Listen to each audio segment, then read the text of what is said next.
ఒకటంటే ఒకటిగా అడుగేద్దాం రెండంటే రెండు గుండెలను ముడిపెడదాం మూడంటే మూడు ముళ్ళేసి ఆ తర్వాత నాలుగు కాలాల పాటు కలిసుందాం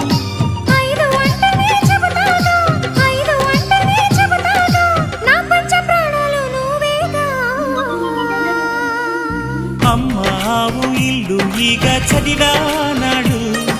ప్రేమ వలపు మనసు మమత చదివాయినాడు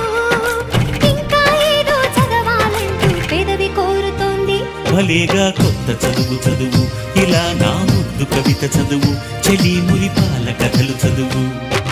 అమ్మావు ఇల్లు ఈగ చదివానాడు ప్రేమ వలపు మనసు మమత